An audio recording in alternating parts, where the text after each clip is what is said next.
The book of Judges. So remember, after Joshua led the tribes of Israel into the promised land, he called them to be faithful to their covenant with God by obeying the commands of the Torah. And if they do this, they will show all the other nations what God is like. So Judges begins with the death of Joshua and basically tells the story of Israel's total failure. The book's name comes from the type of leaders Israel had in this period. Before they had any kings, the tribes were all governed by these judges.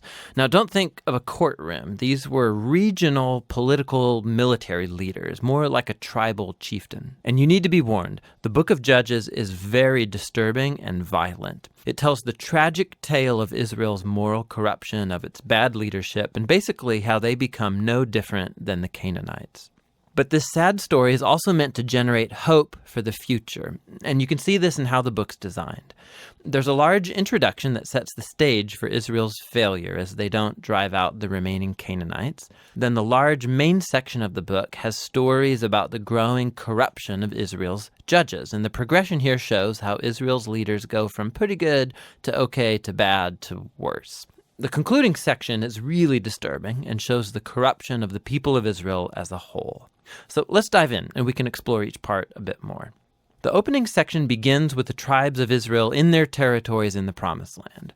And while Joshua defeated some key Canaanite towns, there was still a lot of land to be taken and lots of Canaanites living in those areas. And so chapter 1 gives a long list of Canaanite groups and towns that Israel just failed to drive out from the land. Now, remember, the whole point of driving out the Canaanites was to avoid their moral corruption and their way of worshiping the gods through child sacrifice. God had called Israel to be a holy people, and that does not happen. Chapter 2 describes how Israel just moved in alongside the Canaanites and adopted all their cultural and religious practices. And it's right here that the story stops. For nearly a whole chapter, the narrator gives us an overview of everything that's about to happen in the body of the book.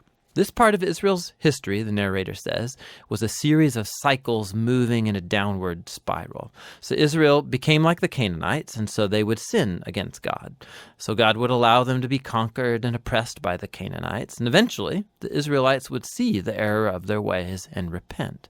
So God would raise up a deliverer, a judge from among Israel who would defeat the enemy and bring about an era of peace. But eventually Israel would sin again, and it would all start over. This cycle provides the literary design and flow for the next main section of the book. It gets repeated for each of the 6 main judges whose stories are told here. Now, the stories of the first 3 judges, Othniel, Ehud, and Deborah, they are epic adventures. They're also extremely bloody stories. Either the judge themselves or people who help the judge, they defeat their enemies and deliver the people of Israel. The stories about the next 3 judges are longer, and they focus in on the character flaws of the judges, which get increasingly worse. So Gideon, he begins pretty well. He's a coward of a man, but he eventually comes to trust that God can save Israel through him. And so he defeats a huge army of Midianites with only 300 men carrying torches and clay pots. But Gideon has a nasty temper, and he murders a bunch of fellow Israelites for not helping him in his battle. And then it all goes downhill from there. He makes an idol from the gold that he won in his battles. And then after he dies, all Israel worships the idol as a god, and the cycle begins again. The next main judge is Jephthah, who's something of a mafia thug living up in the hills. And when things get really bad for Israel, the elders come to him begging for his help. And Jephthah was a very effective leader. He won lots of battles against the Ammonites, but he was so unfamiliar with the God of Israel, he treats him like a Canaanite god. He vows to sacrifice his daughter if he wins the battle. This tragic story, it shows just how far Israel has fallen. They no longer know the character of their own God, which leads to murder and to false worship. The last judge, Samson, is by far the worst. His life began full of promise, but he has no regard for the God of Israel. He was promiscuous, violent, and arrogant. He did win brutally strategic victories over the Philistines, but only at the expense of his own integrity, and his life ends in a violent rush of mass murder. Now, a quick note here. You'll notice a repeated theme in the main section of the book, that at key moments, God's Spirit will empower each of these judges to accomplish these great acts of deliverance. Now, the fact that God uses these really screwed up people doesn't mean he endorses all or even any of their decisions. God is committed first and foremost to saving his people, but all he has to work with is these corrupt leaders. And so work with them he does. This whole section is designed to show just how bad things have gotten. You can't even tell the Israelites and the Canaanites apart anymore, and that's just the leaders. The final section shows Israel as a whole hitting bottom. There are two tragic stories here, and they are not for the faint of heart. They're structured by this key line that gets repeated 4 times at the close of the book. In those days, Israel had no king, and everyone did what was right in their own eyes.